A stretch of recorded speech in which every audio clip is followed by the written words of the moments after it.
Papa Dudut. Kung may buhay na patunay lang ng pagod, ako na yata yon, Papa Dudut. Hindi naman sa binabaliwala ko ang pagod at hirap ng iba, pero dahil kwento ko to ay hayaan nyo na lang din akong makapag-rants. Alam po ninyo, Papa Dudut, ay fan na fan talaga ako ng Barangay Love Stories noon pa man. Avid listener na ako ng programa ninyo since pandemic at talaga namang minamarathon ko po ang bawat kwentong ina-upload ninyo online hanggang ngayon. Tapos ay nangangarap ako na isang araw ay makapagsulat din po ako sa inyong istasyon at mapinin ninyong i-ere sa radyo. At eto na ngayon ang istorya ng buhay ko. Nga pala, tawagin niyo na lamang po ako sa pangalang Asmira. 37 years old, taga Maynila. Magsisimula ang kwento ko 10 taon na ang nakakalipas. Kayod, kabayo at kalabaw ako para maitaguyod ang lola at kapatid kong PWD. At may espesyal na pangangailangan. Wala rin naman akong ibang maaasahan na mga panahon na yon dahil dalawa lang kaming magkapatid. At ako ang panganay, Papa Dudut. Kaya naman kailangan ko talagang magsikap ng husto kahit nakakapagod.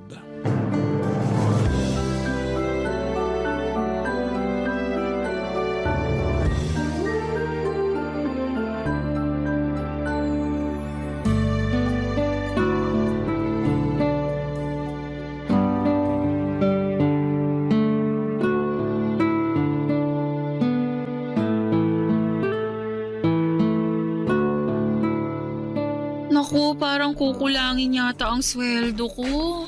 Asmira, bakit hindi ka pa natutulog? Anong oras na oh? Tsaka ano pang ginagawa mo rito sa kusina? Umihi po ako eh. Tapos nakita ko na pumasok na yung sweldo namin sa savings account ko nung nag-check ako online. Talaga? Ang aga naman. Hindi ba bukas pa yung sweldo ninyo? Opo, pero maaga kapag ganitong tumatapat ng Sabado yung sweldo. Wala naman kasing pasok bukas. Ay, oo nga pala. Opo, kaya lang. Kaya lang ano? Ang laki pala ng kaltas ngayong cut-off dahil nag-loan ako.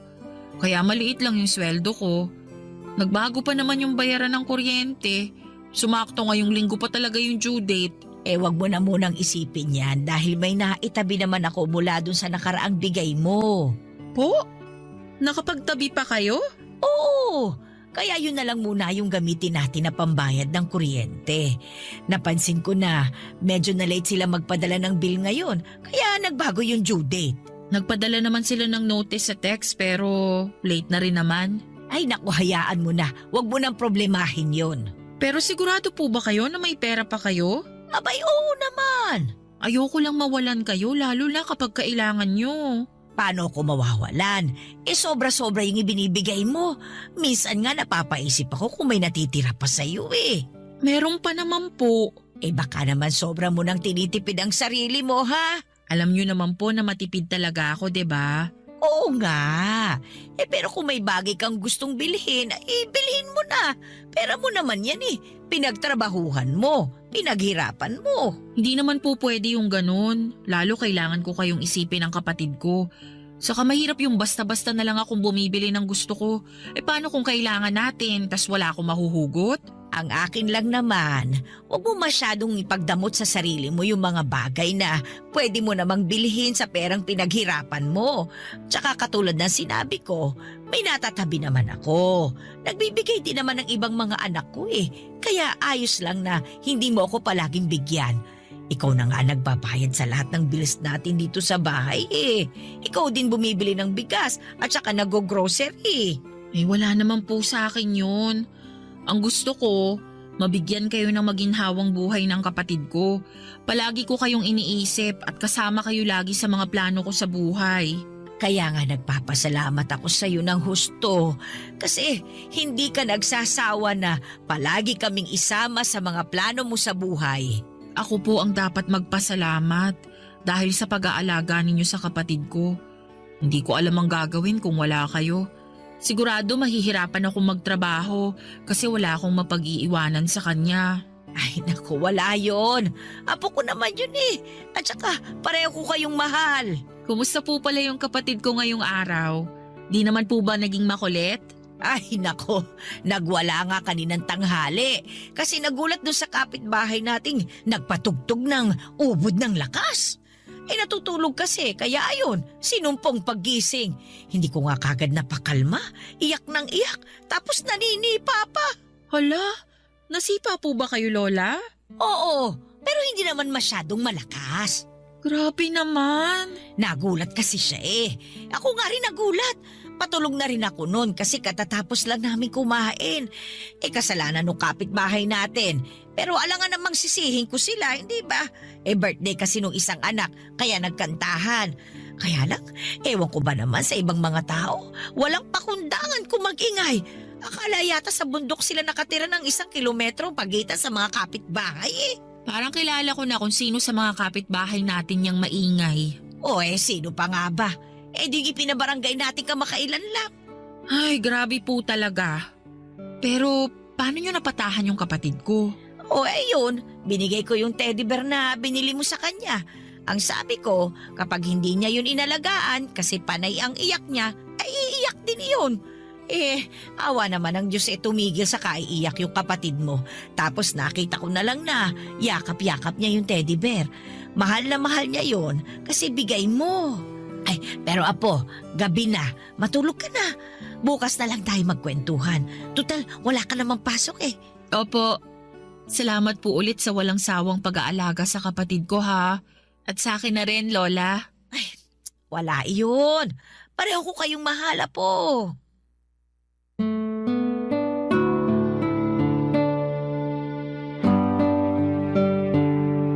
Papadudot maswerte kami dahil meron kaming lola na mabait at maalalahanin.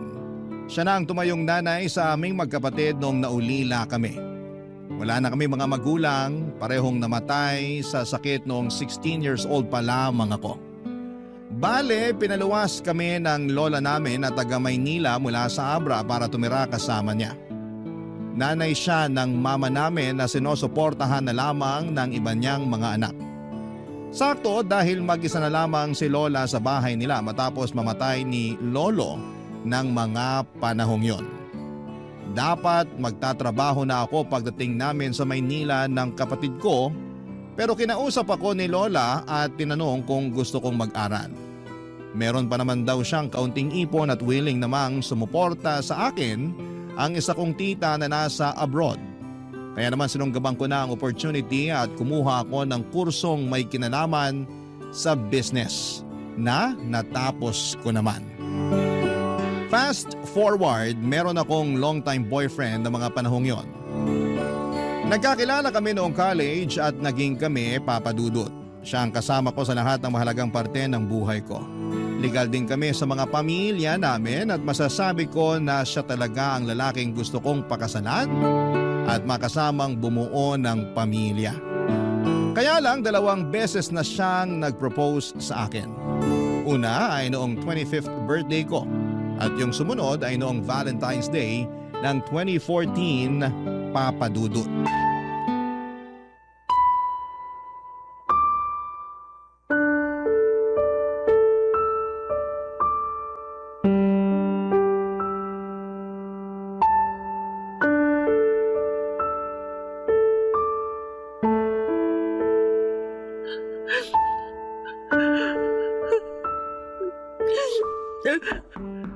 Asmira, pwede ba akong pumasok?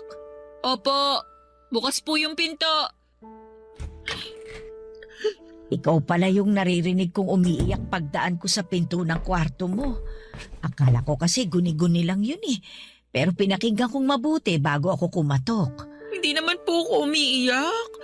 Napuwing lang po ako. Lokohin mo na lahat, wag lang ako. Baka nakakalimutan mo na ako na halos ang nagpalaki sa inyo ng kapatid mo. Kilalang kilala ko na kayo. Lalo ka na. Kaya magsabi ka sa akin. May nangyari ba kaya ka umiiyak? Teka, trabaho ba yan? Hindi po sa trabaho. Ay, saan nga? Baka makatulong ako. Pwede kitang mapayuhan. Salamat, Paul, ah.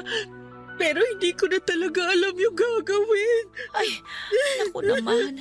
Sabihin mo na sa akin. Para naman alam ko. Kinakabahan ako sa iyo eh.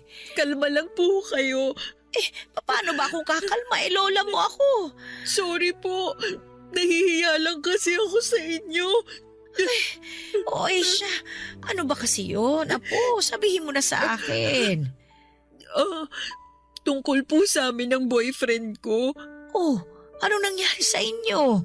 Nakipaghiwalay na po ako sa kanya. Anong sabi mo? Ang tagal-tagal nyo na hindi ba? Opo. Pero tingin ko, kailangan na namin maghiwalay. Dahil hindi ko naman kayang ibigay yung kasal na gusto niya. Di ba? 2 beses na siyang nag-propose sa akin. Oo nga, naikwento mo nga sa akin yun. Kailan ka nga niya ulit niyaya? Nung birthday ko sa Valentine's Day last year. Pero ang sabi mo, ayos lang naman sa kanya, hindi ba? Opo. Kaya lang nagigilty ako noon. Alam ko na gustong gusto na niyang magpakasal kami kasi yun na lang talaga ang kulang eh.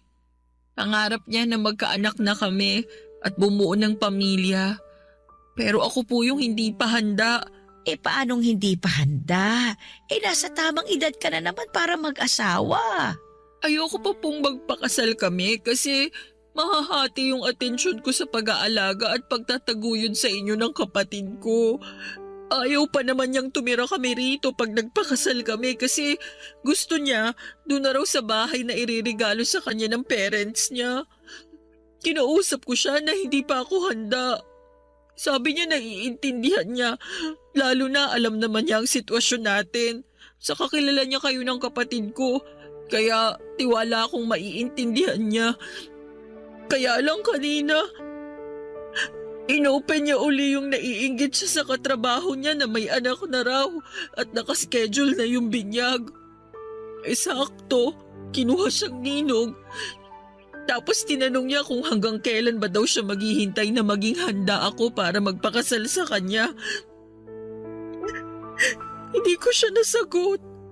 Tapos doon na kami nagtalo. Marami siyang sinabing masakit sa akin. Pinapili niya pa ako kung kayo ng kapatid ko o siya. Siyempre mas pinili ko kayo. Kaya nakipaghiwalay na lang ako sa kanya.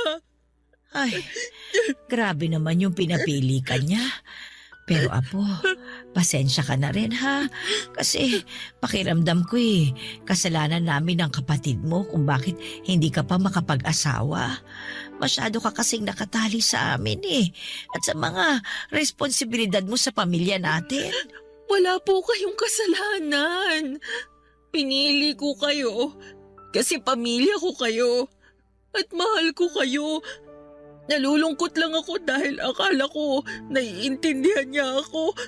Ang tagal na namin pero hindi pa rin pala. Sa bagay, hindi ko rin naman siya pwedeng paghintayin ng matagal. Lalo wala pang kasiguraduhan kung kailan ako magiging handa. Mas priority ko kasi talaga kayo ng kapatid ko. Salamat, apo.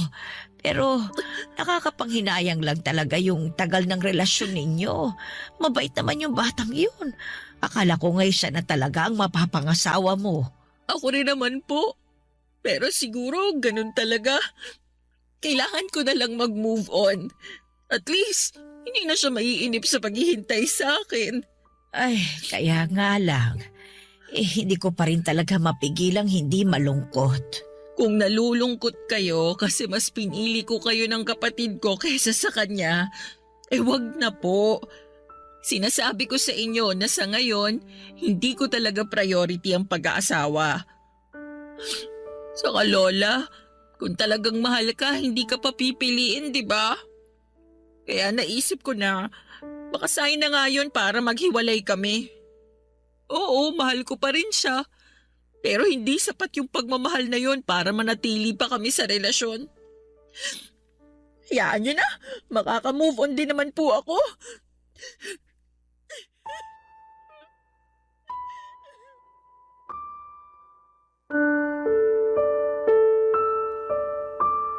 Papadudot masakit sa akin ang pakikipaghiwalay sa long-time boyfriend ko.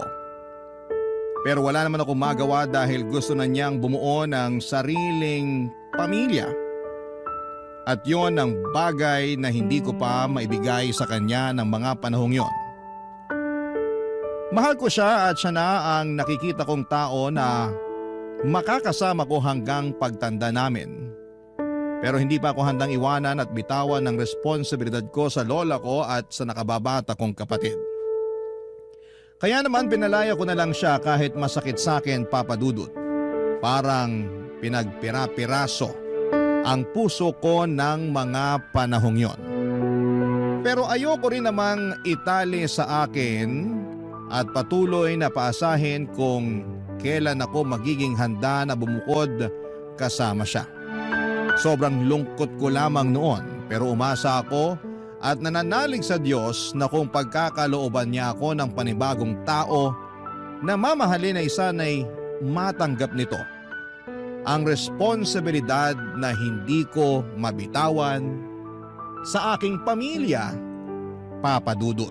Barangay Love Stories. Barangay Love Stories.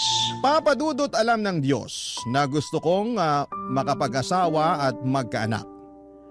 Pangarap ko na yon simula nagdalaga ako at yung bang balang araw ay makakakilala ako ng isang lalaki na mamahalin ako at pakakasalan. Kahit na hindi masyadong mayaman pero masipag, mapagmahal at mabuting padre de pamilya, ay ayos na po sa akin. Kaya lang dahil sa paghihiwalay namin ng long-time boyfriend ko, aminado akong nagduda ako sa aking sarili kung may chance ba akong makapag-asawa at matupad ang pangarap kong magkapamilya. Pero 6 na buwan pagkalipas ng breakup namin ng ex ko ay meron akong nakilalang lalaki online. Nag-click kami at hindi nagtagal ay nagkita ng personal. Call center agent siya na nagtatrabaho sa Ortigas, Papa Dudut. Guwapo at katulad kong single na naghahanap ng bagong pag-ibig. Pagkatapos ng una naming pagkikita, sinabi niya sa akin na gusto niya akong ligawan. Bagay na pinayagan ko naman. 1 buwan na niya akong nililigawan nang magdesisyon akong isama siya sa bahay namin para ipakilala sa lola at kapatid ko. Okay naman yung naging pagkikita nila, kaya lang makalipas ang 1 araw ay mayroon pong nangyari, Papa Dudut.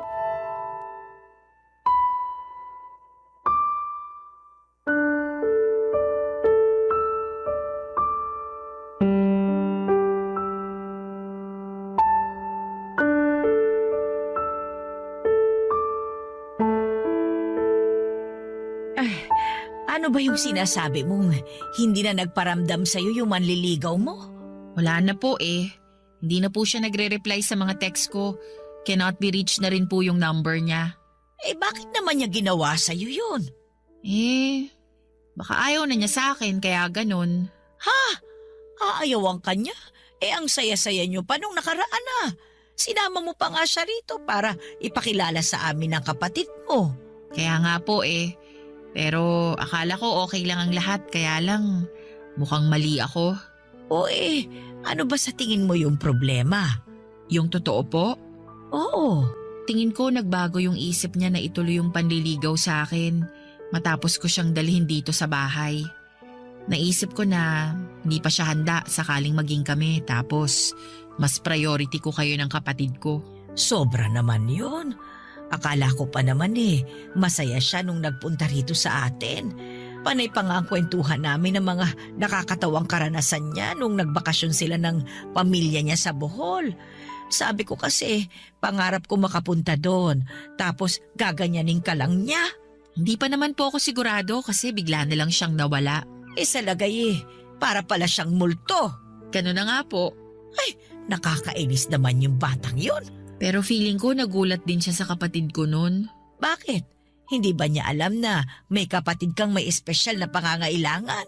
Alam naman po kasi kinukwento ko naman sa kanya. Kaya lang, iba pa rin po pag personal na. Akala ko pa naman seryoso siya sa'yo. Na siya na yung susunod mo magiging boyfriend. Ang buhay talaga, oo. May mga tao talaga na sa salita lang magaling. Yun nga la eh. Wala naman siyang sinabi sa akin na ayaw niya na pala. Sa lagay, huhulaan ko pa pala. Sakit nun ah. Patunay lang yan na hindi siya ang lalaki para sa'yo. Kaya lang nahulog na po ako sa kanya. Kahit paano naging masaya ako sa isang buwan naming pag-uusap. Naramdaman ko na mahalaga ako sa kanya nung niligawan niya ako. Ganyan naman talaga ang mga lalaki eh. Ipaparamdam nila sa iyo na mahalaga ka sa kanila hanggang makuha nila yung matamis mong oo. Pero hindi lahat nananatiling ganun yung trato sa iyo pag nagtagal. Ang iba sa kanila nagbabago kasi nagiging kampante na dahil nakuha ka na nila. Dapat sa mga ganyang lalaki hindi iniiyakan ng matagal. Mga bahagang buntot. Parang nawawala na po ako ng pag-asa na makakakilala ng lalaking seseryoso sa akin. Naniniwala naman ako na merong darating. Pagod na rin po kasi akong maghanap. Huwag ka na munang maghanap, Apo. Hayaan mo lang na ang kapalaran ang kumilos. Naniniwala ako na kung para sa iyo ibibigay sa iyo. Tingnan mo nga kami ng lolo mo nung nabubuhay pa siya. Hindi ko yan gusto. Ayaw ko nga dyan kasi nuknukan ng yabang. Yung pala, siya yung lalaking nakatadhana na mapangasawa ko. Sa tinagal-tagal ng panahon, nakita ko na hindi naman pala mayabang ang lolo mong yun. Mabait siya, mapagmahal at maalalahanin. Hindi nga lang kagwapuhan pero pwede na. Lola naman Nagsasabi lang naman ako ng totoo. Sige po kayo, baka biglang magmulto si Lolo. Sabi niyo nun, gustong-gusto niya palagi na sinasabihan ng gwapo. Ay siya lang ba? Akala ko lahat ng mga lalaki gwapong-gwapo sa sarili. Grabe kayo. Biro lang. Tsaka biro lang din naman yung hindi kagwapuhan yung lolo mo. Kasi para sa akin, siya na yung pinakagwapo sa lahat. Totoo rin naman po. Kaya nga, nalungkot din talaga ako nung namatay siya Pero mabuti na lamang at dumating kayo ng kapatid mo sa buhay ko. Sabi ko nga sa sarili ko, hindi pa rin ako hahayaan ng Panginoon na maging mag-isa. Hindi po kayo mag-iisa hanggat nandito ako at ang kapatid ko. Pangako ko po yan la. Pero hindi naman kita pinagbabawalang mag-asawa, ha? Hindi ka na rin naman bumabata. Ilang taong ka na nga ba? Ay, wala pong tanungan ng edad. Hindi naman halata, Apo. Mukha ka pa rin namang 16 anyos. Bulero ka, Lola. Hindi bintangera. Pero seryoso po. Salamat po kasi nandyan kayo para may makausap ako. Lalo na sa mga ganitong pagkakataon. Kahit na malungkot yung nangyari sa naunsyami kong love life, masaya naman ako dahil kasama ko pa rin ang pamilya ko. Para sa akin, kayo po ang mas mahalaga.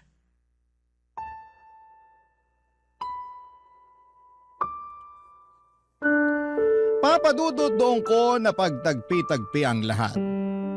Na baka kaya ako ginost nang nanliligaw sa akin ay dahil nakita niya ang sitwasyon ng kapatid ko at natakot siya sa responsibilidad na kaakibat ng pakikipagrelasyon sa akin.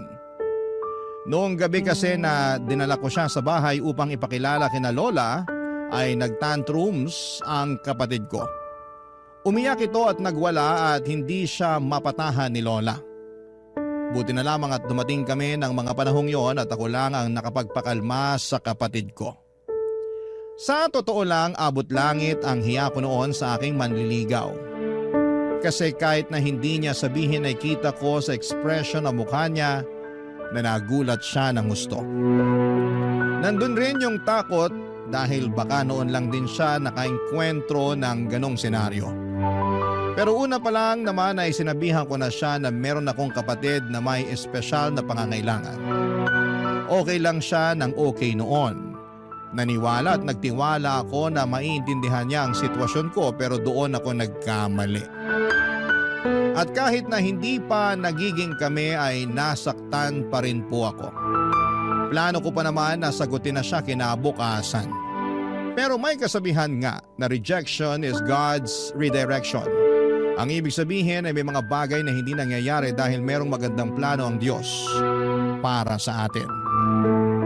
Lumipas ang 5 buwan, nakilala ko si David. Bagong salta lang siya noon sa pinagtatrabahuhan ko. Pinalitan niya ang dati naming supervisor na paalis na ng panahong yon. Hindi ko naman siya boss, bali magkaibang department kami pero lagi kami nagkikita at nagkakasama sa mga management meeting, Papa Dudut. Naging close kami. At hindi nagtagal ay niyaya niya akong lumabas upang makipag-date, Papa Dudut.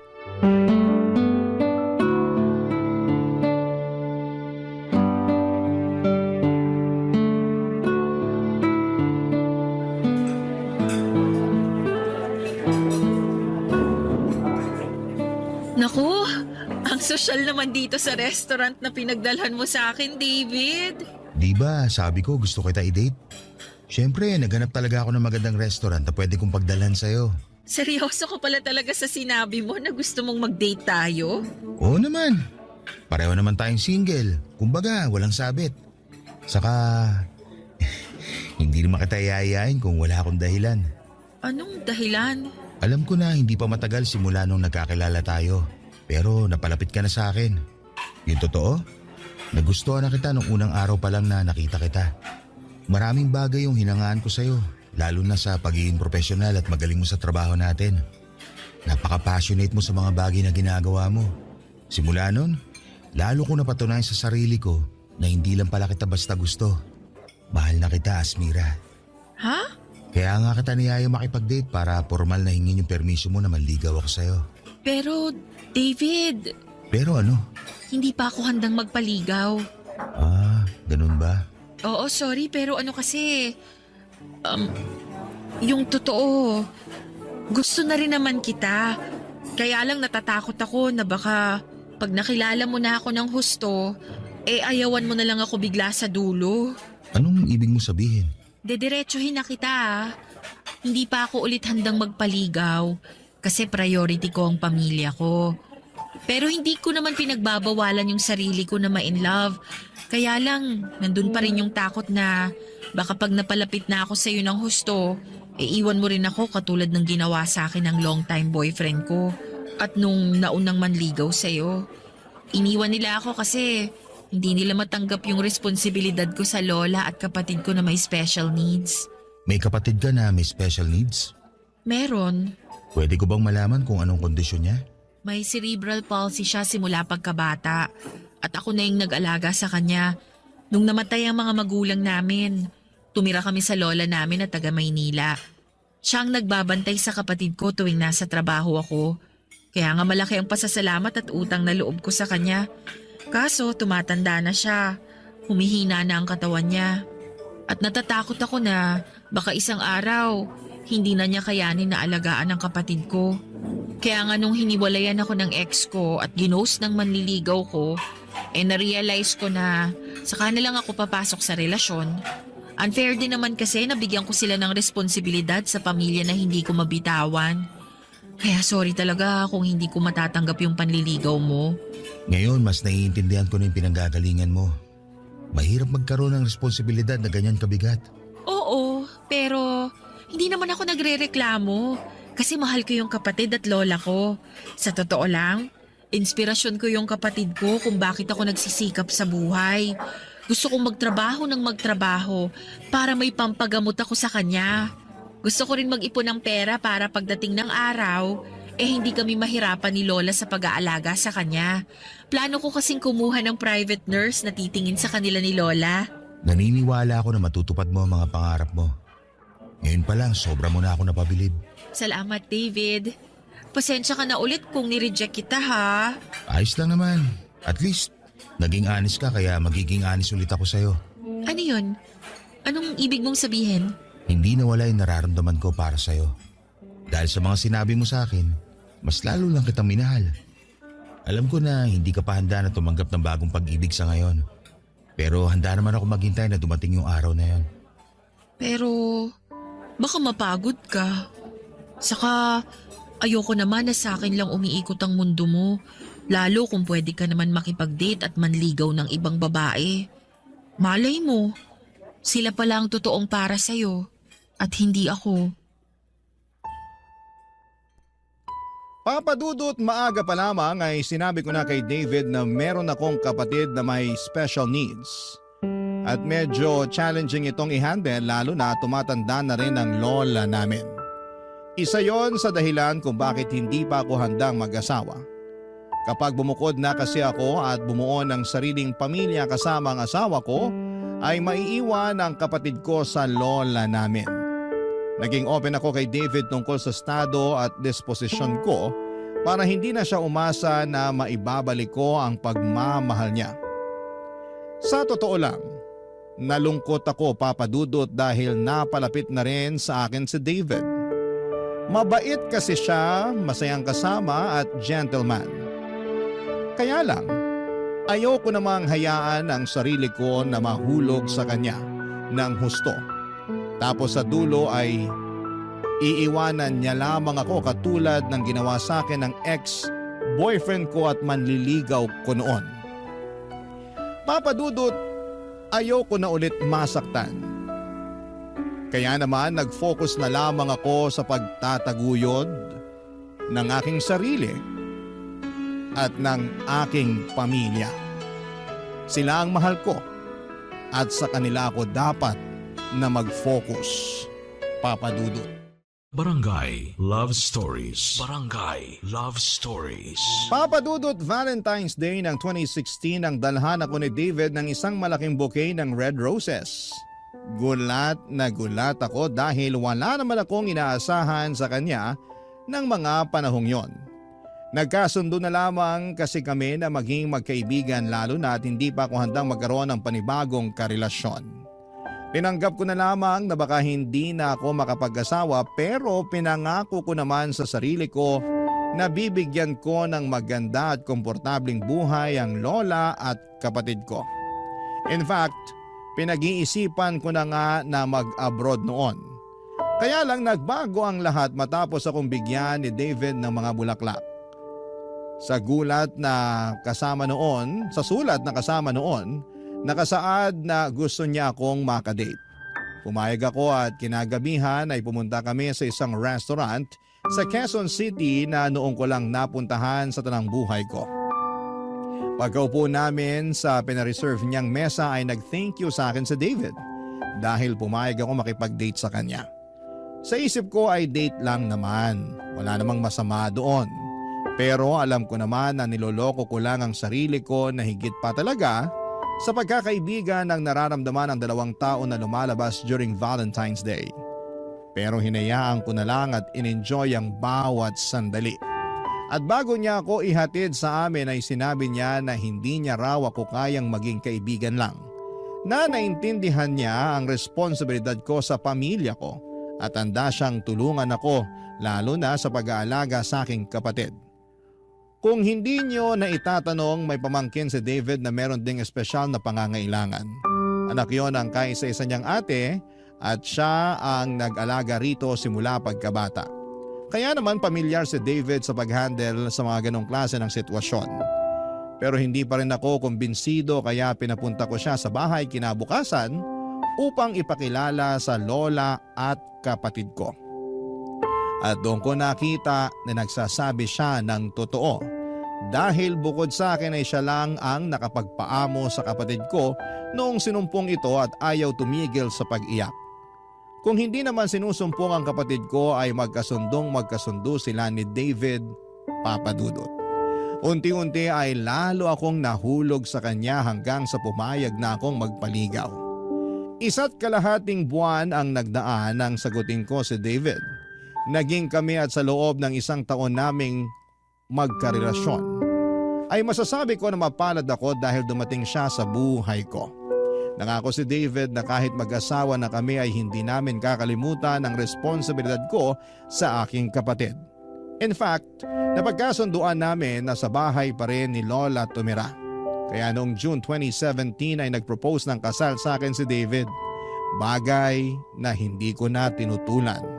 Sa susunod na taon ng 2018 ang plano naming pag-iisang dibdib kaya lang makaraan ng 2 buwan simula nang ma-engage kami ay mayroong nangyari na kapwa namin hindi inaasahan. At yon ay nung nagkasakit ng malubha ang kapatid ko na sa huli ay hindi kinaya ng mahina niyang katawan. Papa Dudut, tuluyan ang kinuha sa akin ang pinakamamahal kong kapatid na siyang angkla ko sa buhay na ito.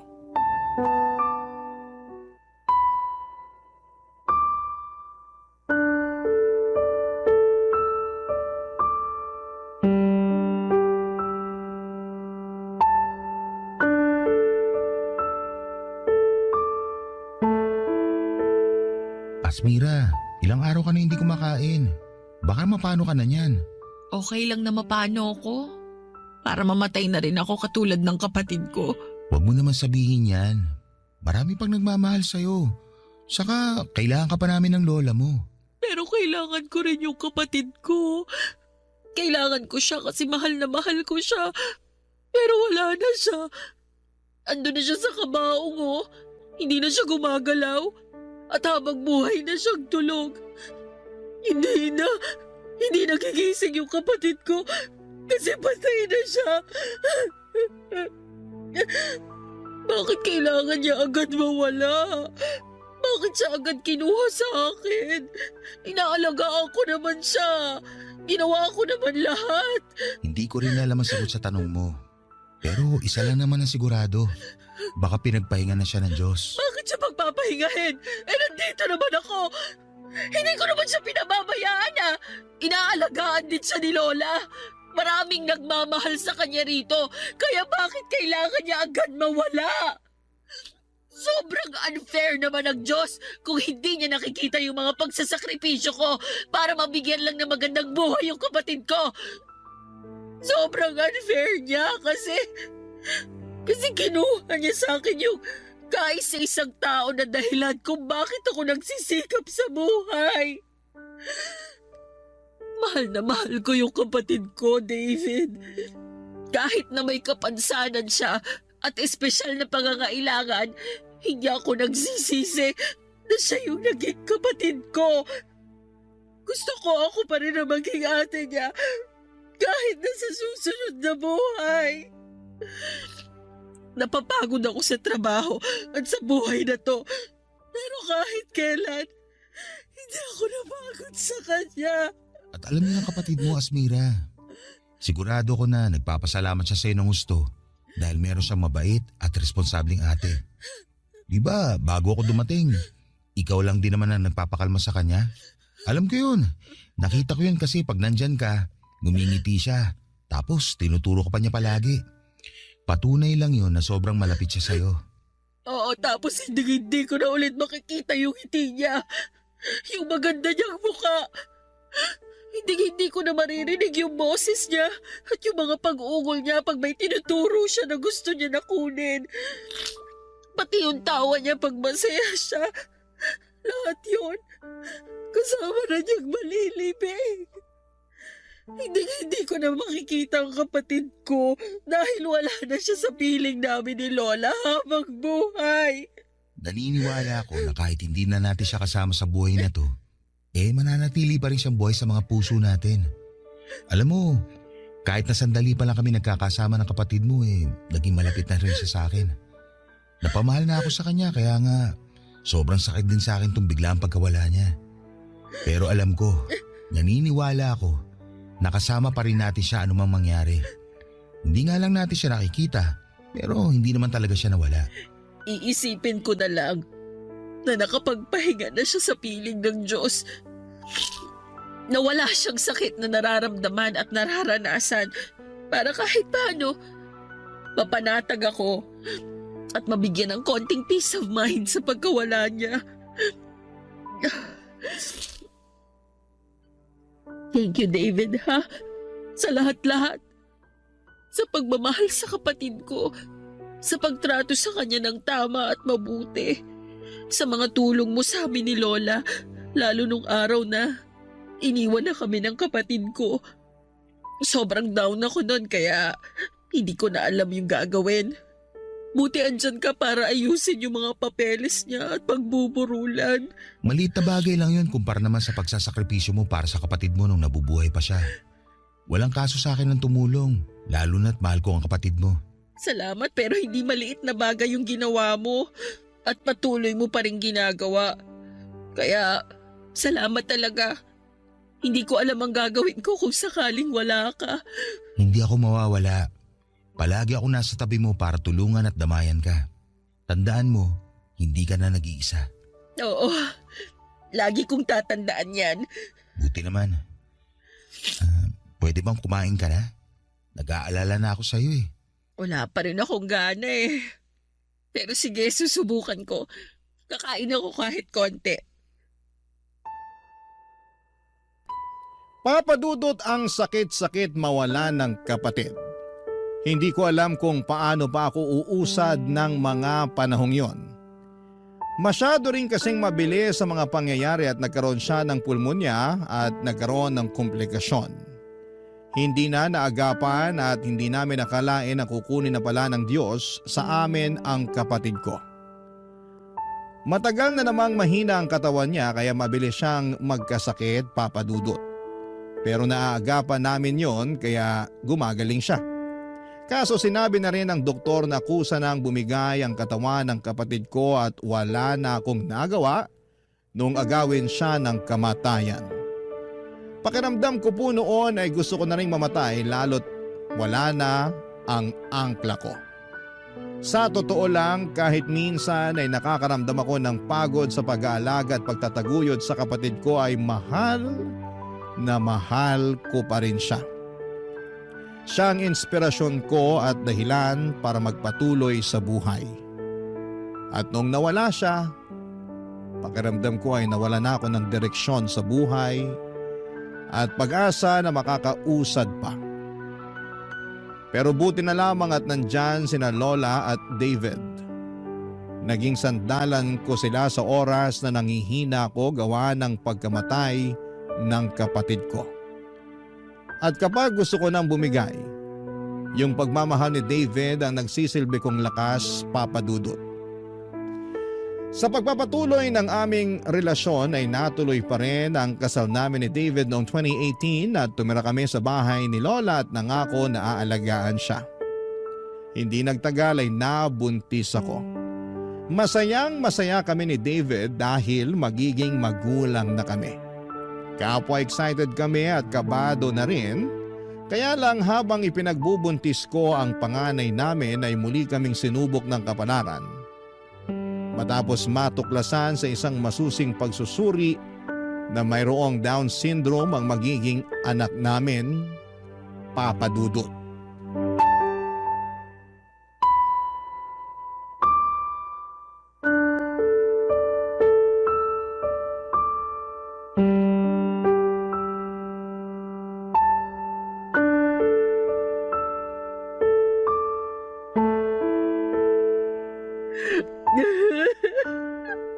Han, paano? Baka mapano ka naman. Nag-aalala ako sa'yo eh. Ang hirap lang kasing tanggapin, Han. Bakit sa anak pa natin nangyari yun? Bakit siya pa? Iniingatan ko naman siya eh. Pero bakit? Hindi ko rin alam pero alam ko iniingatan mo siya. Siguro ganun talaga. Tingin mo, pinarurusahan tayo ng Diyos? Kaya binigyan niya tayo ng anak na may espesyal na pangangailangan? Hindi ah. Hindi. Pero bakit nga kasi yung anak pa natin? Ewan ko Han. Pero naniniwala ako na walang bata ang deserve na makatanggap ng ganong sakit.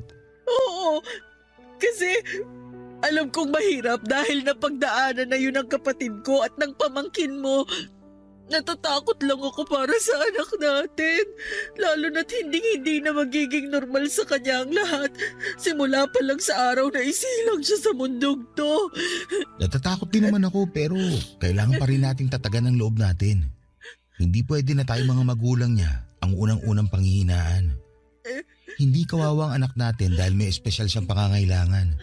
Magiging kawawa lang siya pag pinabayaan natin siya. Tama ka. Totoo lahat ng mga sinabi mo. Pasensya ka na sa akin. Hindi ko naman intensyon na maapekto ng husto sa nalaman natin eh. Naiintindihan ko yung takot mo bilang nanay. Takot din naman ako pero kung hahayaan natin na kainin tayo ng takot na yun, hindi natin maibibigay yung best natin bilang magulang sa magiging anak natin.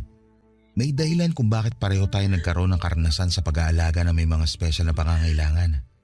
Ikaw sa kapatid mo at ako naman sa pamangkin ko. At ngayon na special din na magiging baby natin, sigurado ko na hindi na tayo mahihirapan. Kung mahirapan man, napag-aaralan naman ang lahat eh. Basta tutukan lang natin si baby at huwag pabayaan. Kahit na anong mangyari, anak natin siya at mahal natin siya. Oo, anak natin siya at mahal natin siya. Hindi yun magbabago kahit na ano pang itsura niya. Ganun na nga. Saka hiniling natin siya sa Diyos. At ngayon binigay niya na sa atin yung panalangin natin. Dapat masaya tayo, hindi ba? Masaya naman ako, pero hindi ko lang napigilan yung bugso ng damdamin ko. Alam ko kasi yung hirap at pagod sa pag-aalaga ng bata na may espesyal na pangangailangan. Oo, pero hindi ka naman mag-iisa sa pag-aalaga sa anak natin. Andito ako. Andyan si Lola. Tutulungan ka namin, Han. Kung noon mas nakakapagod dahil kailang dalawa ni Lola nag-alaga sa kapatid mo. Pero ngayon kasama niyo na ako. Sisiguraduhin ko na magiging mabuting padre de pamilya ako para sa inyo ng anak natin. Mamahalin ko kayo at aalagaan sa abot na makakaya ko. Hindi naman yung sinumpaan ko sa altar nung kinasal tayo, hindi ba? Naniniwala ako na hindi tayo bibigyan ng Diyos ng pagsubok na hindi natin malalagpasan. Magtiwala lang tayo at maniwala na magiging maayos ang lahat. Salamat, kasi gumaan ng husto yung loob ko. Sobrang bigat kasi ng pakiramdam ko nung sinabi ng OB natin yung kondisyon ng magiging anak natin. Bumigat din naman yung pakiramdam ko. Nalungkot ako at napatanong sa Diyos. Pero habang nasa biyahe tayo kanina, narealize ko na mas kailangan tayo ng anak natin kaysa habang buhay na isipin kung bakit sa dinami-rami ng mga masamang tao sa mundo, siya pa talaga yung binigyan ng ganong sakit. Kaya unti-unti tinanggap ko na espesyal na ang anak natin simula pa lang. Alam mo ba, nung sinabi mo sa akin na buntis ka, mas lalo lang siya naging espesyal para sa akin. Kaya hindi na importante yung magiging kalagayan niya paglabas niya sa sinapupunan mo. Basta, kahit na anong mangyari, hindi ko kayo pababayaan ng anak natin. Kahit na wala pa yung anak natin, hindi mo naman kami pinabayaan ni Lola. Thankful kami kasi dumating ka sa buhay namin. Thankful ako lalo dahil naging asawa kita. Salamat talaga, Han. Walang anuman yun. Thankful din naman ako kasi naging asawa kita. Kaya huwag ka na masyado malungkot ha. Kakayanin natin to. Kakayanin natin. Basta magkasama tayo.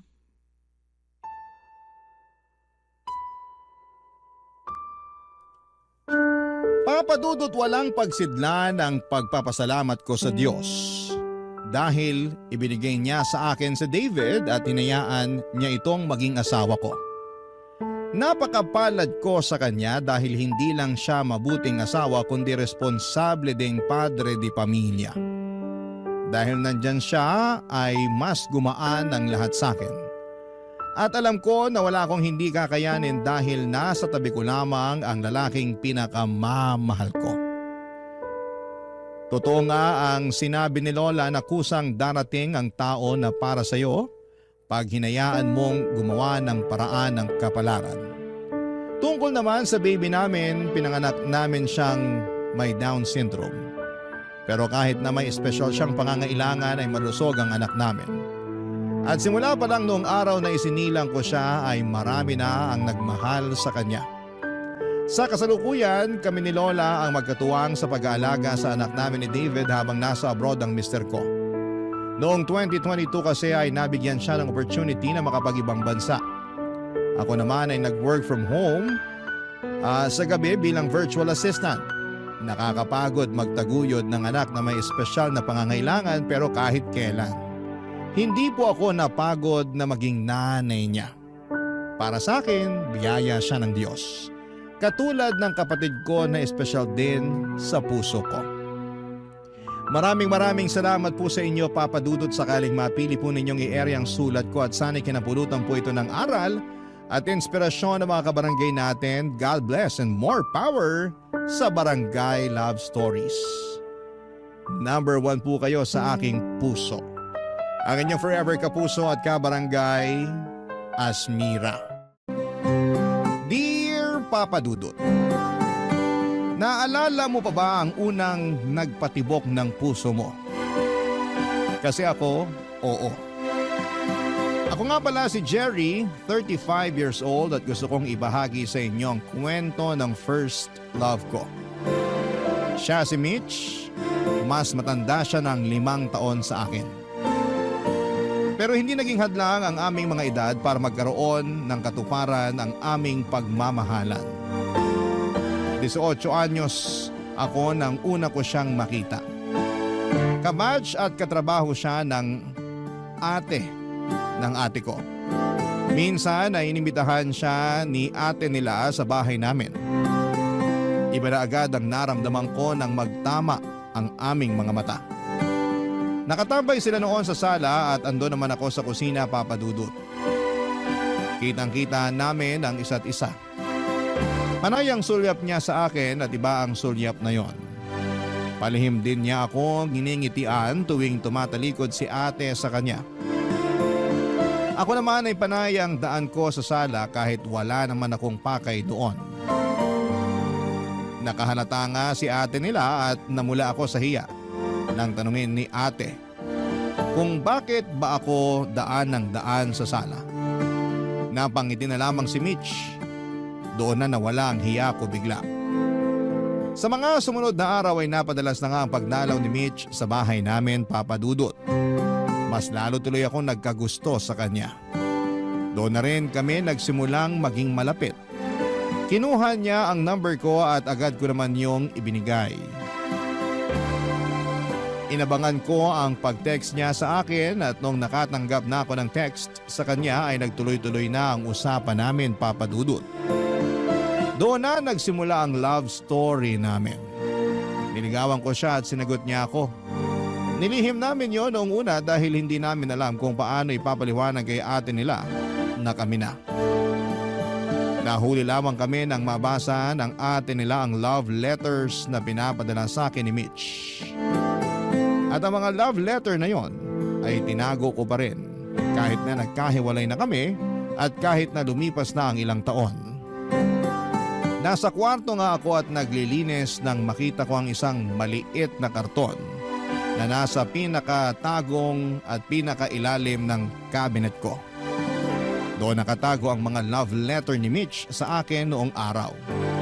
Binasa ko ang mga yon at muli na naman akong nahuli ni ate nila na nakangiti habang hawak-hawak ang mga yon, Papa Dudut.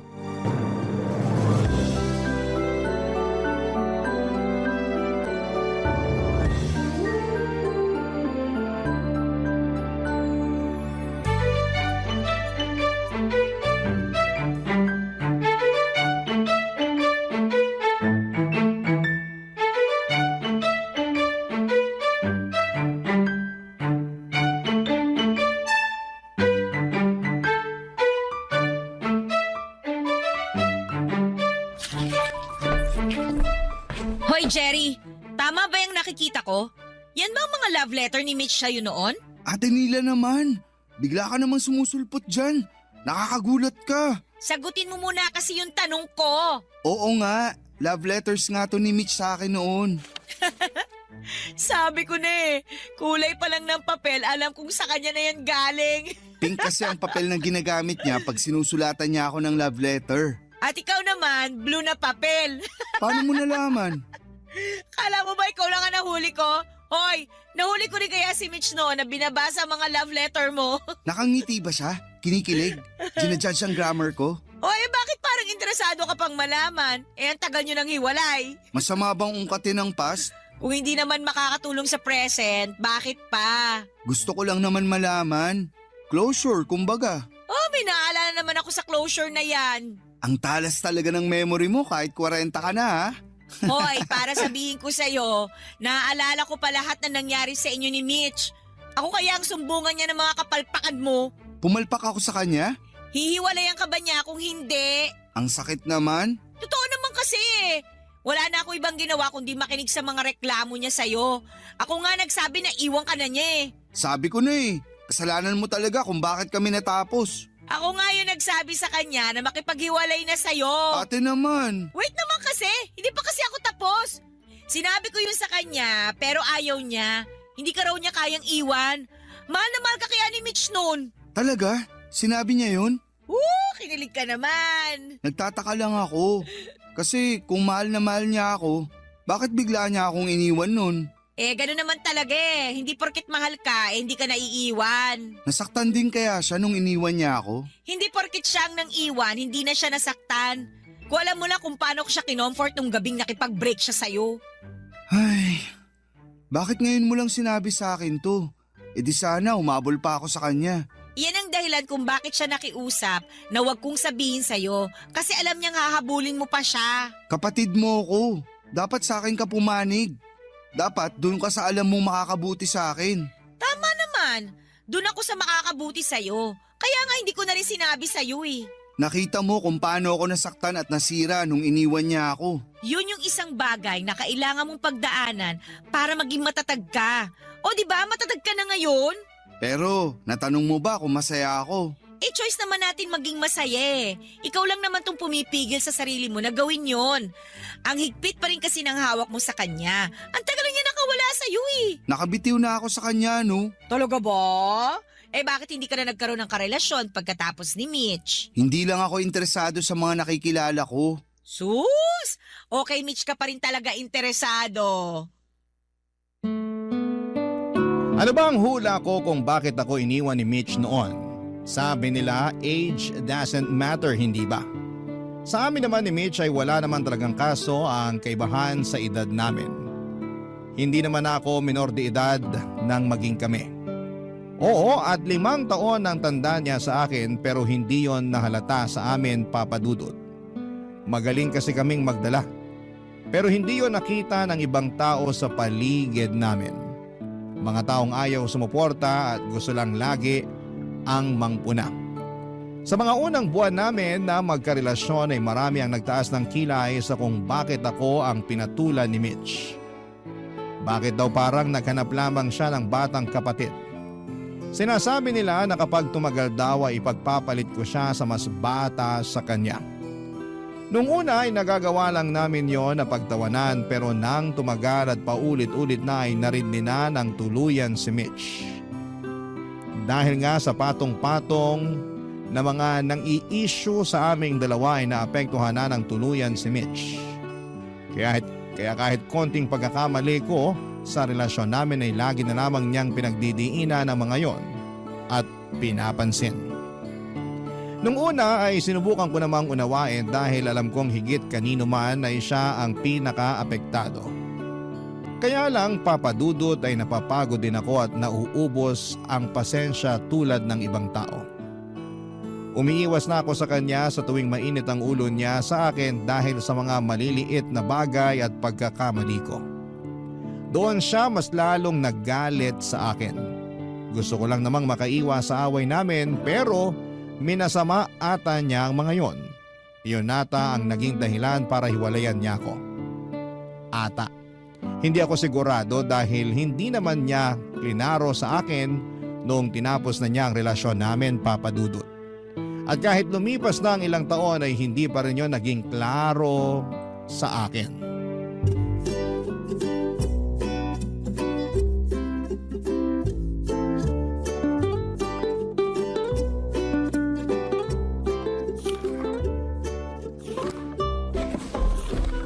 Hoy, Ate Nila, bakit mo binubuklat yung yearbook mo ng high school? Masama ba? Ikaw nga, binuklat mo yung mga love letter ni Mitch sa'yo eh. Ginudge ba kita? Oo kaya, Di sorry. Ikaw kasi, na-curious ako bigla sa past. Napahanap tuloy ako sa yearbook ko. dami mo sigurong naaalalang memories, no? Ilang libo ka mo. Para akong bumalik sa pagkabata eh. Bigla ako naalala yung ex mo. Patingin nga ng picture niya. Si Ramon? Ay naku, wala na rito, ginupit ko na. Walang lugar ang mga manloloko sa yearbook ko, no? Bitter ka pa rin ba? Ilang taon na rin naman. Patawarin mo na. Tanungin kita, kapag nalaman mo bang niloko ka ni Mitch noon, mapapatawad mo ba siya? Teka, niloko ba niya ako? Hypothetical question lang naman kasi, ano ba? Hindi nga. Niloko ba niya ako? Kaya ba niya ako iniwan? Hindi kanya niloko, no? Seryoso siya nun sa'yo. Kahit na ang daming pogi at kaedad niya ang lumapit sa kanya dati, ikaw pa rin ang gusto niya. Hindi ko nga alam kung anong meron sa'yo, bakit baliw na baliw si Mitch sa'yo noon eh. Ikaw lang naman tong walang bilib sa kapugian ko eh. Mas bilib ako sa kayabangan mo. Huwag ka nga masyadong bilib sa itsura mo. Kung alam mo lang kung gaano kagwapong naging boyfriend ni Mitch nung high school kami, no? Manliliit ka talaga na parang pasensya ko sa'yo. Thank you sa pangdadaw ng confidence ko ha. Mabuti ka talagang ate. Galing! Binabagsak ko lang yung kayabangan mo. Aba, Patingin nga ng mga naging boyfriend ni Mitch dati. Ako ang huhusga. wag na. Baka lalo ka lang manliit. Patingin na, dali. Ah, sige, gusto mo talaga ha? Oh, sige. Oh, ito, nakikita mo tong tisoy na to. Valedictorian namin nung high school to. At siya rin ang first love ni Mitch. Teka, lugi naman ako dyan. First love yan eh. Tsaka mas gwapo sa'yo to, no? O ngayon, kumusta ang pagkabilib mo sa sarili mo, ha? May natitira pa ba?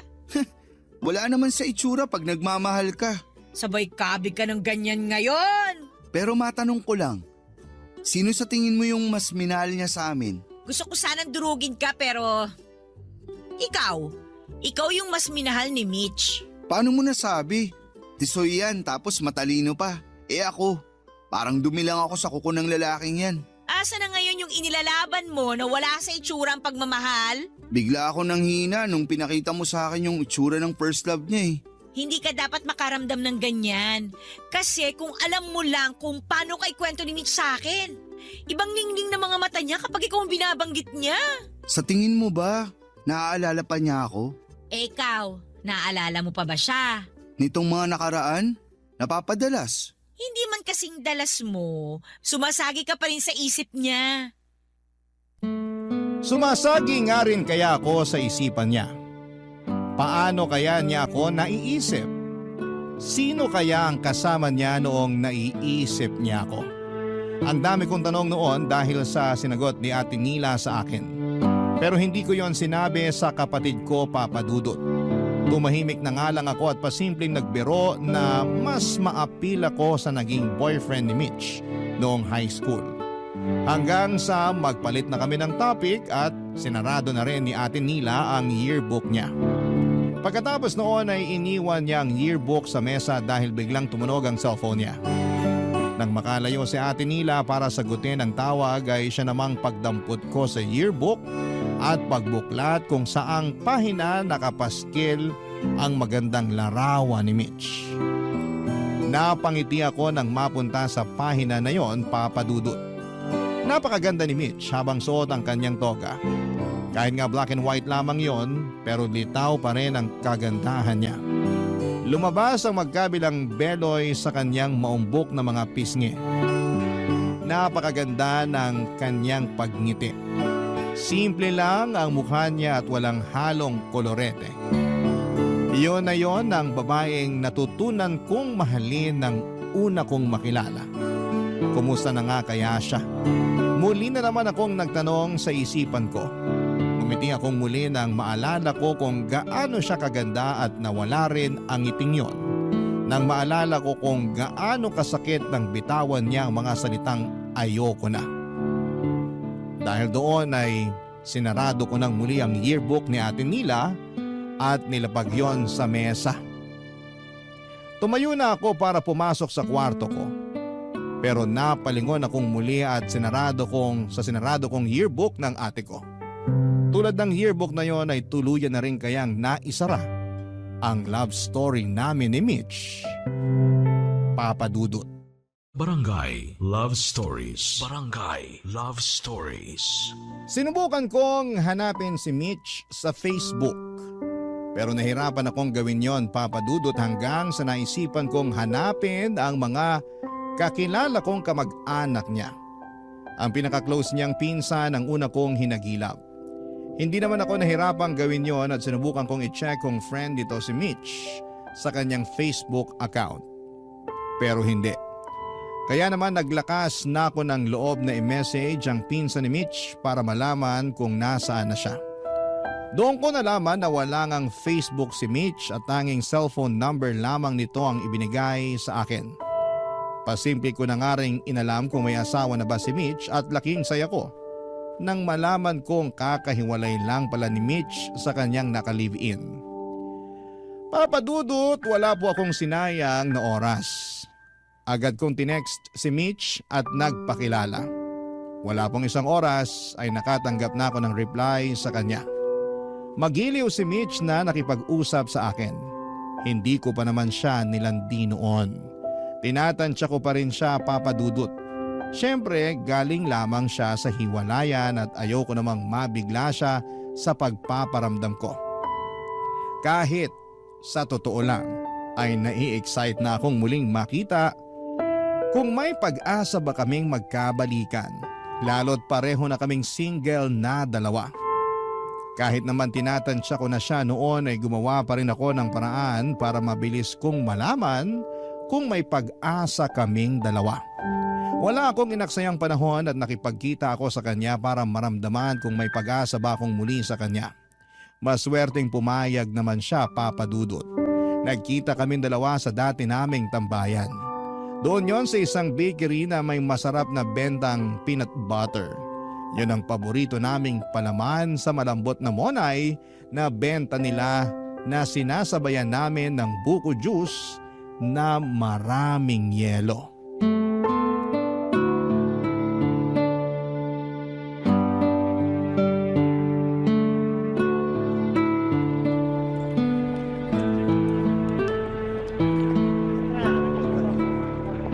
Grabe! Iba talaga ang lasa ng peanut butter dito. Ang creamy, nakakamiss. Sana all nami-miss. Masyado akong nakafocus sa lasa ng peanut butter. Kaya hindi ko muna papansinin yung pagpapasana all mo. Ang hina ako naman sa'yo. Gusto ko lang namang malaman kung na-miss mo rin ako tulad ng pagka-miss mo dyan sa peanut butter. Hindi ko na kailangang sabihin yon. Habang nagpapalaman ako ng peanut butter kanina, bigla akong na-miss nung mga panahong magkasama tayo rito. Lalo kapag malakas ang ulan. Ang sarap kasing tumulala sa bintana habang umuulan. At habang umangata ng monay na may peanut butter. Tapos sasabayan pa ng buko juice na maraming yelo. Tapos nagmamadali na akong iatid ka pa uwi kasi tumatawag na ang nanay mo. Nirason mo pa ang nanay ko, gusto mo lang naman magbanyo. Ang lakas kasi makasira sa tiyan mo ng peanut butter at malamig na buko juice. Kahit alam kong red flag sa akin ang combo na yon, gusto ko pa rin.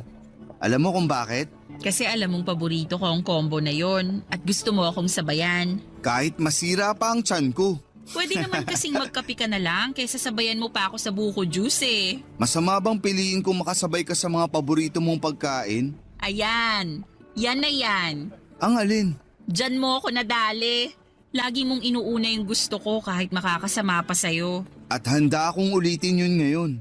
Jerry. Mitch, alam ko kagagaling mo lang sa iwalayan. Hindi naman kita minamadali. Gusto ko lang malaman mo na walang nagbago. Ito pa rin ako. Gusto pa rin kita. Alam mo bang ikaw ang huli ko? Huli? Una't huli. Ang hirap ko bang palitan? Ang hirap mong tumbasan. Wala ka pa ring pinagbago. Kuha mo pa rin ako sa mga ganyang linya mo. Mabuti naman. Akala ko nangalawang na ako eh. Ako nga ata nung nangangalawang na eh. Di ko na alam kung paano sasagot sa mga ganyang linyahan mo. Di ko na alam paano magpaligaw. Magtulungan na lang tayo sa ligawan. Dapat lang naman. Kahihiwalay ko lang, Jerry eh. Pero hindi naman ibig sabihin nun eh. Hindi ka na dapat sumubok ulit. Sumubok na ako sa'yo noon. Ano nangyari? Natalo lang tayo pareho. Natapos lang din. Baka naman iba na ngayon. Ganyan ka kakampante? Oo. Kasi hindi naman tayo pagtatagpuin ng tadhana ngayon kung wala lang to. Pinagtagpo tayo ng tadhana kasi pinilit mo.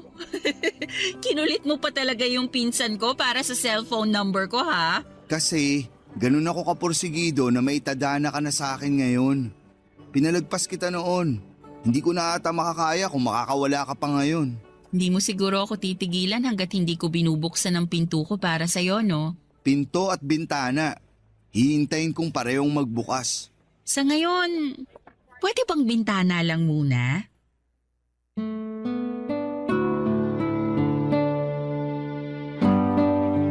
Tumitig si Mitch sa akin at saka nilapatan ng ngiti ang huli kong sinabi. Alam kong umepekto sa kanya ang mga salita ko, Papa Dudut. Alam ko na kasing sa salita ko siya nadadaan kahit noon pa man. Yun din ang ginamit ko sa panliligaw ko sa kanya at maswerteng nagbukas ang kanyang bintana na sumabay sa kanyang pinto. Tuluyan na niya akong pinapasok muli sa kanyang buhay at buong puso akong nagpapasalamat sa ikalawang tsansa na naibigay niya sa akin para madugtungan ang naputol naming pagmamahalan. Wala akong sinayang na oras habang magkasama kami, Papa Dudut. Hindi ko pinaramdam sa kanya na mali ang desisyon niyang muli akong papasukin sa buhay niya.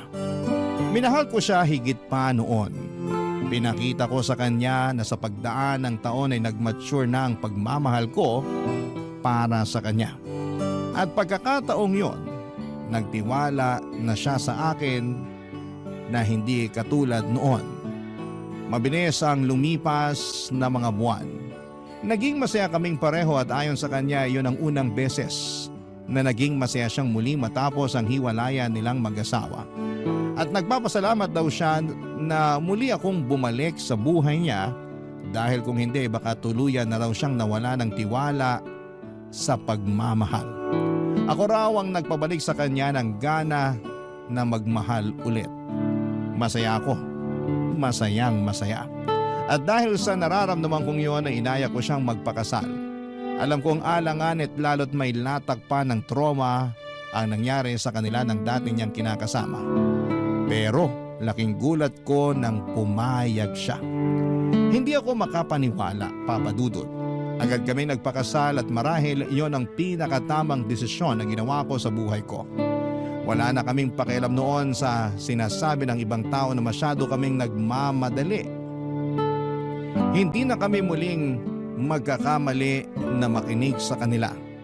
Dahil nung minsan hinayaan naming magbigay sila ng opinyon sa relasyon namin, kapwa po kami nasira. Kami nagkalayo.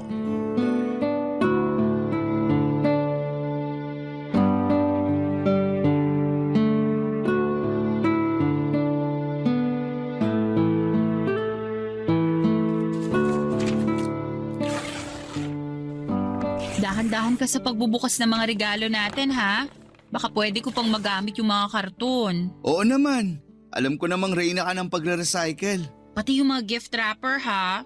Baka pwede ko pang magamit yan pang balot ng ireregalo ko sa mga future wedding na pupuntahan natin. Ang resourceful at wise naman pala nitong napangasawa ko. Anong resourceful at wais? Baka kuripot ka mo. Gusto mo ba pati tong adhesive tape tabi ko? Baka kasi gusto mo pang magkuripot sa pandikit. Hoy, hindi naman ako ganyan kakuripot, no? Ang ate nila mo kaya ang ganyan. Sinabi mo pa. Ito ang niregalo niya sa atin na microwave oven Galing pa sa napanulunan niya sa raffle sa trabaho niya nung Pasko. Hoy, hindi ko alam yan ah. Akala rin niya hindi ko alam. Ito mismo yung nakasiksik sa cabinet namin sa kusina.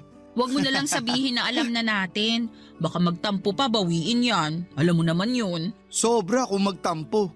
Pero wala pa rin tatalo sa'yo. Hoy, hindi ako matampuhin ah. Anong hindi? Hindi ko lang na-replyan agad yung pinadala mong love letter sa akin nun. Nagtampo ka na agad ng 1 linggo. Ang hirap mo pa namang suyuin. Dati yun. Bata pa kasi ako noon. Hindi rin. Masyado ka lang clingy sa akin. Kasi patay na patay ka sa akin. Subukan mong i-deny. Habang tumatagal, pumapalo na sa langit ang kakapalan ng mukha mo, no? Iba ang kakapalan ng mukha sa confidence. Hindi na nga confidence yan eh. Papunta na sa kayabangan eh. Kaso, minahal mo naman ng todo ang mayabang na to. Ewan ko ba? Sabi ko naman hindi ako papatol sa mga nuknukan ng yabang. Kaso, kinarma ka ata sa akin. Hindi naman lahat ng karma masama. Para sa akin, good karma ka. Kasi after kong masaktan sa maling tao, ikaw ang good karma na binato sa akin ng Diyos. Nabukulan ka ba ng binato ka niya? Sige, ilakas mo yung biro mo. Kapag binawi niya ako sa'yo, iiyak ka talaga. Hindi rin. Hindi ka iiyak pag binawi ako ni Lord sa'yo? Hindi ka na niya babawiin kasi alam niyang tayo talaga para sa isa't isa. Ay, huwag kang masyadong kampante. Tandaan mo, nagkahiwalay na tayo noon. At hindi na ako papayag na maulit yun ngayon. Diyan ako bilib sa'yo eh. Bakit? Laki ng tiwala mo sa relasyon natin. Masyado ka lang in love sa akin, kaya tiwala ako na hindi mo ako basta-bastang iiwan. Nagsiseryoso na ako sa usapan, gagatungan mo na naman ang kayabangan. Kilala mo naman ako. Dinadaan ko lang sa biro ang lahat, pero seryoso ako. Seryoso sa'yo. Alam mo, ang landi mo pa rin, no? Sa'yo lang naman ako ganito. Talaga lang, ha? Samantalang dati, kapag hindi mo ako kasama, nilalandi mo raw yung kapitbahay nyo na dalaga. Huy, walang ganun. Si Ate Nila ba ang nagsabi niyan? Halika, puntaan natin siya para magkaalaman. Joke lang. Hinuhuli lang kita. Hindi mo na kailangan gawin yan. Loyal ako sa'yo nun. Kahit gusto akong lapitan ng kapitbahay naming dalaga nun, iniwasan ko pa rin. So inaamin mong may gusto sa'yo yung kapitbahay nyo noon? Oh, bakit parang papunta na to sa away? Huwag mong sabihin sa akin pinagseselosan mo pa yun. Masama ba? So wala akong naging closure sa'yo noon eh. Kung closure lang din naman ang pag-uusapan, ikaw nga tong hindi nagbigay sa akin nun nung iniwan mo ako. Napatahimik si Mitch sa sinabi ko, Papa Dudut. Hindi ko rin alam kung bakit napabulalas ako tungkol doon. Nangako naman ako sa sarili ko na hindi na importante ang dahilan kung bakit niya ako iniwan noon dahil nakabalik naman siya sa ngayon. Kaya lang tao lamang ako at naghahanap ng sagot kung bakit nawala siya sa akin noon. Babawiin ko na nga sana yung sinabi ko para hindi na awkward. Nagkunwari na lamang ako na pinagpapatuloy na ang pagbubukas ng regalo. Kaya lang ay hindi na ibalik ang dating masayang energy namin. Kaya naman hinawakan ni Mitch ang mga kamay ko para ibigay sa akin ang closure na ilang taong ko ring hinahanap. Pinatigil niya ako sa pagbubukas ng mga regalo. Hinarap niya ako at tinanong kung gusto ko ba talagang malaman kung bakit niya ako iniwan. Tumango lamang ako kahit na hindi na ako noon sigurado kung gusto ko pa rin bang malaman. Napabuntong hininga si Mitch. Panay ang tingin niya sa paligid. Parang alanganin din siya kung sasabihin sa akin ang katotohanan. Kinabahan ako noon, Papa Dudut, kung ano-ano ang laro sa isipan ko sa kung bakit nga ba niya ako iniwan. At doon ay mas lalong kumabog ang dibdib ko nang malaman ko ang katotohanan. Inamin niya sa akin na nagpadala siya sa mga sinabi ng ibang tao na masyado akong bata para sa kanya. Na kesyo maghahanap daw siya ng kaedad niya at pareha sa level ng pag-iisip niya. Kaya naman pinatos niya ang isang manliligaw niya. Hindi raw niya gusto ang lalaking yon pero nagawa niyang patulan dahil masyado siyang nadala sa emosyon niya. Nilihim nila ang kanilang relasyon. Hindi yun nalaman ni Ate Nila dahil nahihiya rin daw si Mitch sa ginawa niya. Pero 2 buwan lang nagtagal ang relasyon na yon at iniwan na rin siya ni Mitch, Papa Dudut. Na-realize daw niya na ako talaga ang gusto niya. Gusto raw niya makipagbalikan sa akin pero sinabi ni Ate Nila na masyado na raw akong nasaktan at mas makakabuti kung mag-move on na lamang kaming pareho mula sa sakit na aming naranasan ng mga panahong yon, Papa Dudut. Barangay Love Stories. Barangay Love Stories. Hindi ko pa rin matanggap na pinagpalit ako ni Mitch sa iba, Papa Dudut. Inakala kong hiniwalayan lamang niya ako dahil nakinig siya sa iba. Kaya lang iba pala ang totoong nangyari. Nasaktan ako noon at hindi ko naman yon gustong ipakita sa kanya. Kaya lang ay mabilis niya akong nahalata, Papa Dudut. Kinausap niya ako tungkol doon, natatakot na raw siya na baka magbago na ang isip ko sa kanya. Natakot siya na baka hindi ko na siya gustong mahalin. Doon siya nagkakamali. Kahit ganoon ang nangyari sa nakaraan namin, ni minsan ay hindi sumaglit sa akin na bawiin ang pagmamahal ko sa kanya, Papa Dudut. Nakonsensya tuloy ako dahil ramdam ko ang takot sa mga mata niya habang nagtatanong kung balak ko na ba siyang iwanan. Hindi ko siya pwedeng iwan, Papa Dudut. ayoko.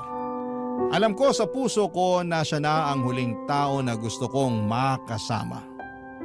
Naapektuhan lang talaga ako sa inamin niya at nabigla lang naman. Hindi ko lang din kasi inaasahan, kaya naman sinubukan kong bumawi para iparamdam sa kanya na hindi importante ang naging kasalanan niya sa akin sa nakaraan. Gusto kong bumawi sa kanya sa kasalukuyan. Gusto kong ipakita sa kanya na baliwala ang pagkakamali niya.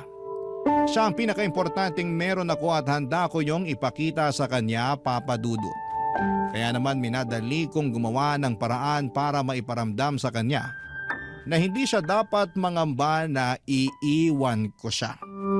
Yun ang pinakahuling gagawin ko. Nawala na siya noon at alam ko kung gaano yon naging mahirap para sa akin. Kaya naman gagawa na ako ng paraan para hindi na yon maulit pa, Papa Dudut.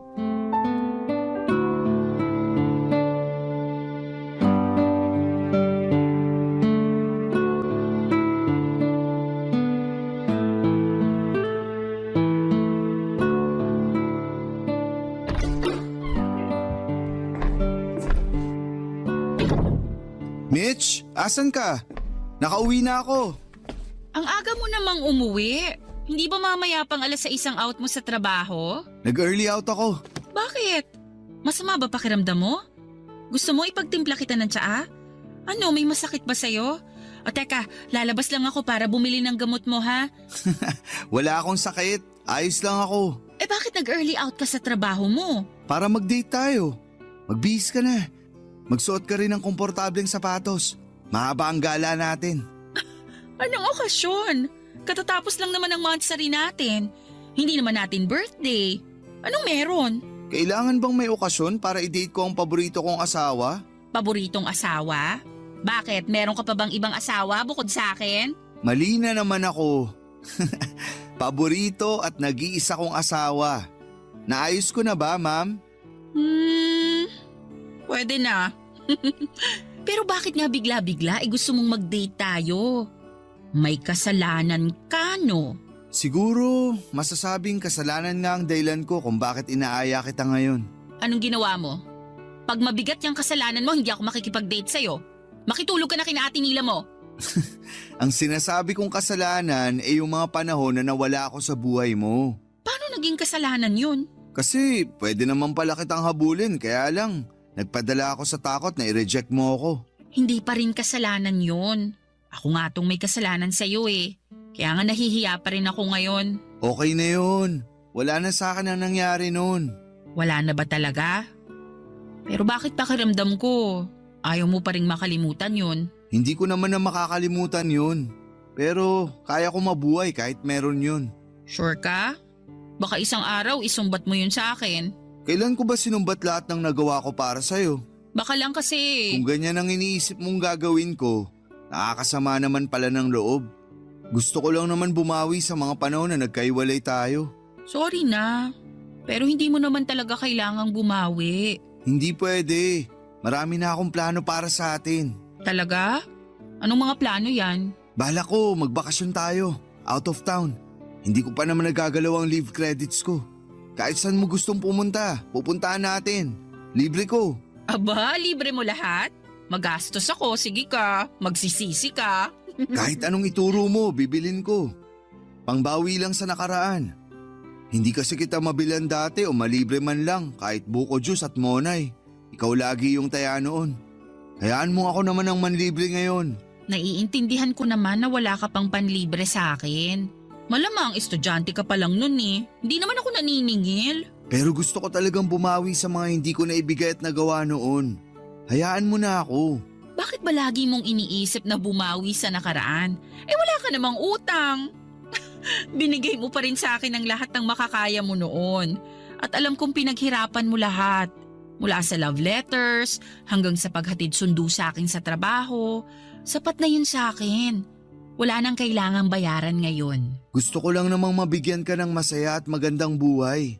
Para hindi mo pagsisihan na binigyan mo ako ng second chance ngayon. Ako pa nga ata ang dapat bumawi sa'yo eh.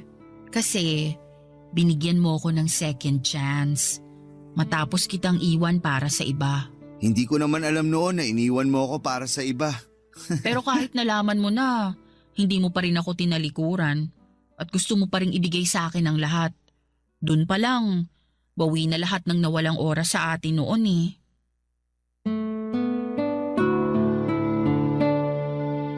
Hindi ako makapaniwala kung gaano ako kaswerte na magkaroon ng chance para marinig ang mga salitang yon mula kay Mitch.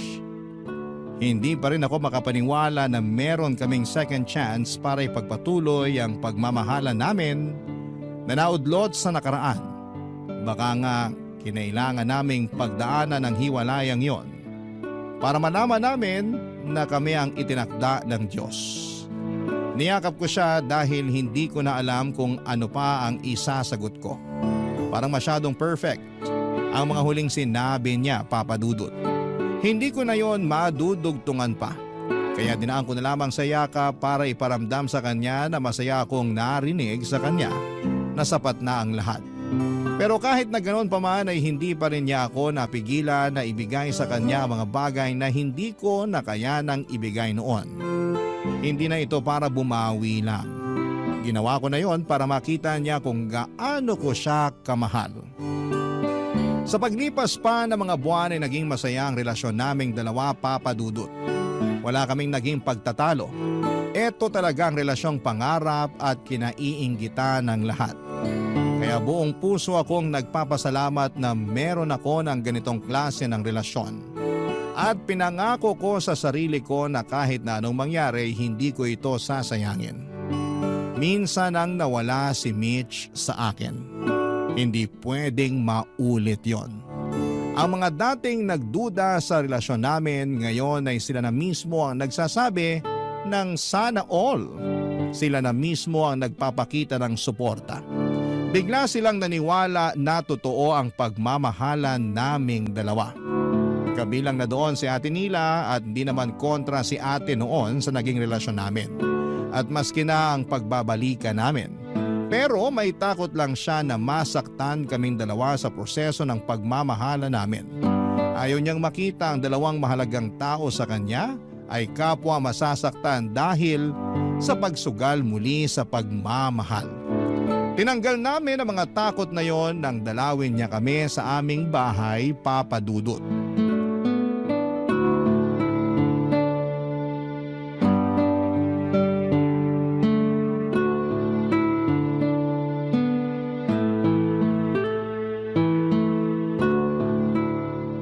Mabuti naman at nakadalaw ka rito sa amin, Ate Nila. Oo nga Nila, ang tagal ka na naming iniimbitahan pero panay ang tanggi mo. Kasi naman ang dami kong ginagawa. Umiiwas ka lang ata sa amin eh. O hindi ah! Kilala kita. Pag nanlalaki ang mga mata mo at kinakagat ang labi mo, ibig sabihin guilty ka. Siguro ngayon lang nagsisink in sa akin na nagkabalikan na kayong dalawa. At hindi na kami magkakaiwalay pa. I love you, Mitch, ha? Palagi. Huwag mo nga nilalandi sa harapan kong best friend ko, Jerry, ha? Nakakakilabot. Aba, hindi ka pa rin ba sanay? Dati pa naman nakikita mo na kaming naglalambingan. Akala nyo ba nasanay na ako noon? Panay kaya ang iwas ko sa inyo kapag nakikita ko kayo naglalambingan? Mas lalo ngayon, no? Masanay ka na kasi hindi na to hihinto. Hindi na kami maghihiwalay. Ganyan din naman ang sinabi nyo sa akin noon eh. Sabi nyo kahit anong mangyari, hindi kayo maghihiwalay. Magtiwala ka na sa tibay ng relasyon namin ngayon. Wala na tong gibaan. Alam nyo, bigla ako may naalala. Kung mapapahiya lang kami sa alaala na yan, wag mo nang ituloy. Nakakahiya naman talaga kayo noon, no? Ang OA yung pareho. Tapos masyado pa kayong madrama. Talo nyo pa ang mga bida sa teleserye. Akala nyo lagi nyo kalaban ng buong mundo. Parang gano'n naman ang nangyari noon. Oh well, tama rin naman. Oy, pero may tatanong lang ako. Ano yun? Wala pala. Kalimutan nyo na yun. Gusto mo pa kaming pag-isipin ni Mitch? Ano yun? Alam mong may issue ako sa closure tapos bibitinin mo ako. Sa totoo lang, kay Mitch ko gustong itanong to eh. Kinakabahan naman ako sa tanong na yan. Ano ba yun? Hindi mo na ba iiwan si Jerry para sa ibang lalaki kapag na-pressure ka na naman ng mga taong mahilig makialam sa relasyon ninyo? Ha? Paanong… Mitch, best friend mo ko. Kahit hindi mo sabihin, alam ko. Alam kong iniwan mo si Jerry para sa iba dahil masyado ka nang nadala sa mga sinasabi ng ibang tao. Alam mo ang tungkol doon, ate? Alam mo rin ba? Inamin ko na kay Jerry ang totoo. Nagulat lang ako na alam mo rin palang lahat, Nila. Sabi ko nga best friend mo ko. Alam kong lahat kahit hindi ka pa magsalita, no? Pero bakit hindi mo sinabi sa akin? Pinaramdam mo pa rin sa akin na hindi ako pinagpalit ni Mitch sa iba. Kasi ayoko nang dagdagan pa yung sakit na nararamdaman mo noon. Tsaka ayoko magalit ka sa kanya, no? Pero alam mo Mitch, ako yung nagalit sa'yo sa ginawa mo rito kay Jerry. Hindi ko lang pinaramdam sa kapatid ko pero alam mo talagang naku, gigil na gigil ako sa'yo noon. At naiintindihan ko. Maipapangako mo bang hindi mo na inuulitin, ha? Kasi kahit buwisit ako rito sa kapatid ko, mahal ko yan, ano? Ayoko na masaktan ulit yan kapag iniwan mo na naman. Hindi na mauulit ang dati. Hindi ko na siya iiwan. Siya na ang huli. Pinapangako ko. Siya na talaga ang huli ko. Pangahawakan ko yan, ha? Panindigan mo yan. Ayoko na masaktan ulit tong si Jerry kapag nawala ka na naman. Ano ka ba naman, ate? Hindi na nga mawawala tong si Mitch. Ako na nga raw ang huli niya, oh. Ayaw pang maniwala. Hindi naman sa ayaw ko maniwala. Natatakot lang ako na kapag isang araw, mawala na naman tong si Mitch. Hindi ko na alam kung paano ko itatago yung galit ko kapag nangyari yun. Hindi na mangyayari yon. Inuulit ko. Si Jerry na ang huli.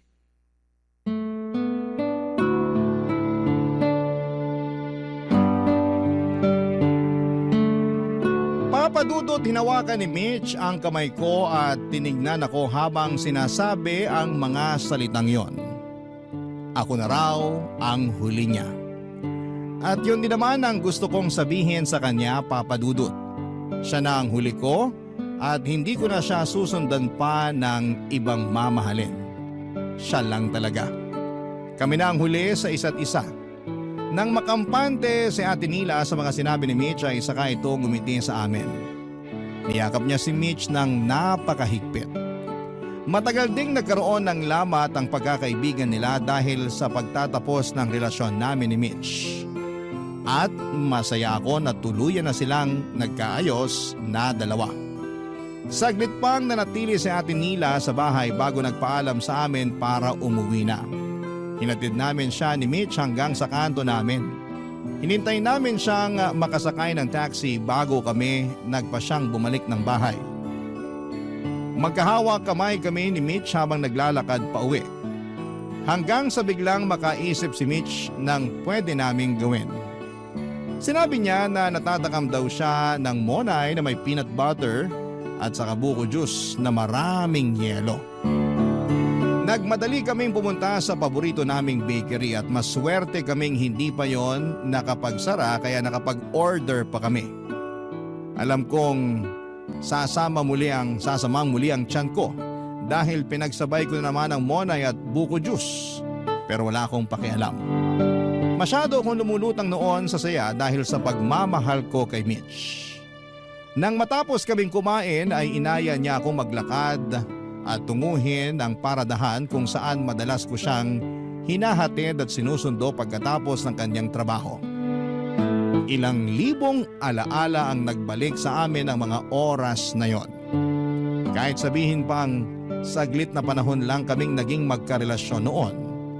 Nang magtinginan kaming dalawa ay doon ko naramdaman kung gaano ko gustong ialay ang buhay ko sa kanya. Sobrang mahal ko siya, Papadudot. Hindi ko napigilang hawakan ang kanyang mukha at ulitin ang pangakong siya na ang huli para sa akin. Ngumiti siya at inulit din ang mga katagang yon sa akin. Ako na raw ang kanyang huli. Nagkatotoo naman ang pangako niyang yon. Ako na nga ang kanyang naging huli. Dahil isang araw muli na naman niya akong iniwan.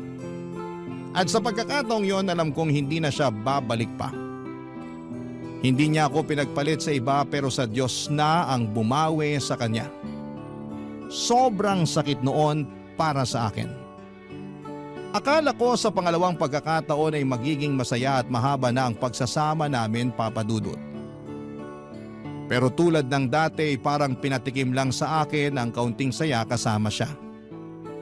Dahil sa huli, babawiin din siya. Ilang buwan nang sumakabilang buhay si Mitch, Papa Dudut, at hanggang ngayon ay wala pa rin closure sa akin ang pagkamatay niya. Hanggang ngayon, patuloy pa rin ang pagtatanong ko sa Diyos. Bakit niya binawi si Mitch? Bakit niya ibinalik si Mitch sa akin gayong balak din pala niya kaming paghiwalayin?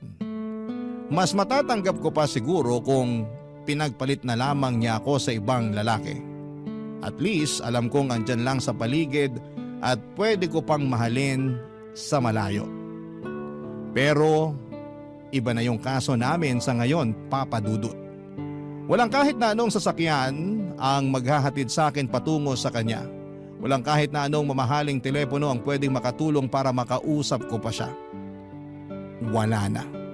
Oo, at ako ang kanyang huli, pero napakasakit isipin na hindi ko naman maramdaman kung gaano ako kaswerte na ako ang lalaking huli niyang minahal dahil hindi ko naman siya mahahawakan at nalalapitan. Ako man ang huli, pero bakit ang hirap? Ang hirap makita ang kagandahan ng mga salitang yon, lalo't hindi ko na siya pwedeng makaharap pa sa ngayon. Maraming salamat po sa pagdadalamhati at pagbasa ng aking liham. Ang inyong kapuso at kabarangay forever, Jerry.